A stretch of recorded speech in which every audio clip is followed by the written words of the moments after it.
আমাদের চেতনার কেন্দ্রবিন্দু আজকের প্রধান অতিথি জনাব তারেক রহমান, আমার শহীদ পরিবারের ভাই ও বোনেরা এবং আমার আহত পরিবারের ভাই ও বোনেরা, উপস্থিত সুধীবৃন্দ আর মাননীয় মন্ত্রীবর্গ যারা আছেন, সবাই মিলে সবাইকে আন্তরিক অভিনন্দন এবং শুভেচ্ছা জানাচ্ছি। আসসালামু আলাইকুম রহমতুল্লাহ বারকাতুহু।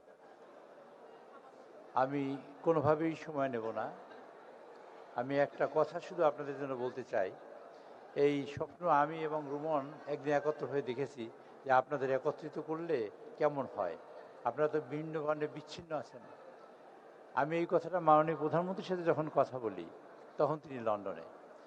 আমার অনেক আগেই তিনি ভেবে রেখেছিলেন যে যারা শহীদ হয়েছেন সেই শহীদ পরিবার এবং যারা জুলাই যুদ্ধে আহত হয়েছেন সেসব আহত পরিবারের লোকজনের জন্য কী করা যায় তার চিন্তা তিনি ওখানে বসেই করেছিলেন, আমাদের চিন্তার আগেই।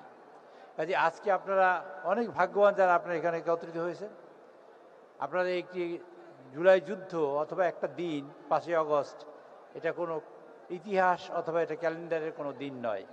এই দিনে আপনারা বাংলাদেশের থেকে স্বৈরাচারের পতন ঘটিয়েছেন। এই দিনে আপনারা বাংলাদেশে গণতন্ত্র প্রতিষ্ঠার জন্য আপনারা গাছ রোপণ করেছেন। এই দিন হলো সেই দিন যেদিন বাংলাদেশ গণতান্ত্রিক অভিযাত্রা শুরু করবে। সেই অভিযাত্রা শুরুর গাছটি লাগিয়েছেন আপনারা। আপনারা আজকের এই অনুষ্ঠানে বসে আপনারা প্রত্যাশা করছেন, মাননীয় প্রধানমন্ত্রী এখানে এসেছেন, আমাদের বাজেট দিয়েছেন। আপনারা বাজেট পাওয়ার পরে আপনারা সন্তুষ্ট কিনা, আপনারা একটু জোরে যদি এই কথাটা বলেন তাহলে আমরা খুশি হব। আপনারা সন্তুষ্ট কিনা এই বাজেটে? আপনারা সন্তুষ্ট? এই বাজেটে সন্তুষ্ট এই কারণে আপনাদের গণমানুষের জন্য যা করা দরকার তাই বাজেটে আসছে। আমাদের শহীদ যারা পরিবার আছেন এবং শহীদ যারা জুলাই যোদ্ধা আছেন, সেই সকল জুলাই যোদ্ধাদের যেন পুনর্বাসন হয় তার জন্য প্রয়োজনীয় ব্যবস্থাই করা আছে এবং বাকি প্রয়োজনীয় ব্যবস্থা মাননীয় প্রধানমন্ত্রী গ্রহণ করবেন। এই বাজেটে তিনি ঘোষণা দিয়েছেন যে এই জুলাই যোদ্ধারা যারা নিহত হয়েছেন তারা যেমন আর্থিকভাবে এবং নৈতিকভাবে সহযোগিতা পাবেন সরকারের তরফ থেকে, আহতরাও তারা পাবেন, চিকিৎসা সেবা পাবেন এবং সুযোগ পাবেন। এবং এই ব্যবস্থা এই সরকার তার সকল শক্তি দিয়া তিনি করবেন। আজকে মাননীয় প্রধানমন্ত্রী তিনি আজকে এখানে উপস্থিত আছেন। মাননীয়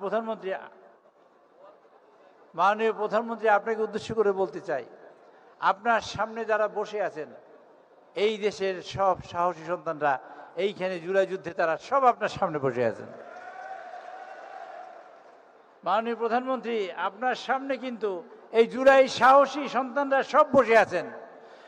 যাদের প্রয়োজন যদি হয়, আপনারা যেমন সাহস নিয়ে রাস্তায় নেমে এসেছিলেন, আমরা কি প্রত্যাশা করতে পারি আবার সেই রকম সাহস নিয়ে আমার রাস্তায় নেমে আসবেন আপনারা?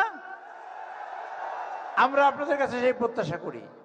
এই কারণে তারেক রহমান সাহেব তিনি গভর্নমেন্টে বসে তিনি প্রমাণ করেছেন স্বচ্ছ, সুন্দর, সাবলীল এবং ঐক্যবদ্ধভাবে সবাইকে নিয়ে দেশ গঠন করতে চান।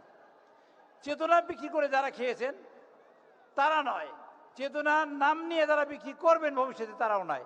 আপনারা যারা সবাই আছেন সবাইকে নিয়ে তিনি দেশ গঠন করতে চান। আপনারা তারেক রহমানের হাতকে শক্তিশালী করার জন্য রাজি আছেন কিনা একটু বলেন তো, হাত তুলে। সবাই রাজি আছেন ইনশাআল্লাহ। মাননীয় প্রধানমন্ত্রী আপনার যে কোনো ডাকে ভবিষ্যতে বিগত দিনে করেছে, আপনি ছিলেন সেই বাতিঘর, চিন্তার অগ্রগত ছিলেন।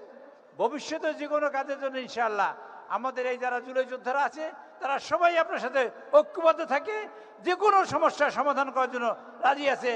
মাননীয় প্রধানমন্ত্রী এটা আপনাকে সবাই হাত তুলে দেখিয়েছে। আমি আপনাদের এই জুলাই যোদ্ধা এবং শহীদ পরিবারের সকলের পক্ষ থেকে আপনাকে অভিনন্দন জানাই আপনার আজকে এখানে উপস্থিত হওয়ার জন্য। আর আপনাদের সকলকে যারা আসছেন তাদেরকে অভিনন্দন জানিয়ে আমি আমার বক্তব্য শেষ করছি। আল্লাহ হাফেজ। ধন্যবাদ। এ পর্যায়ে আমরা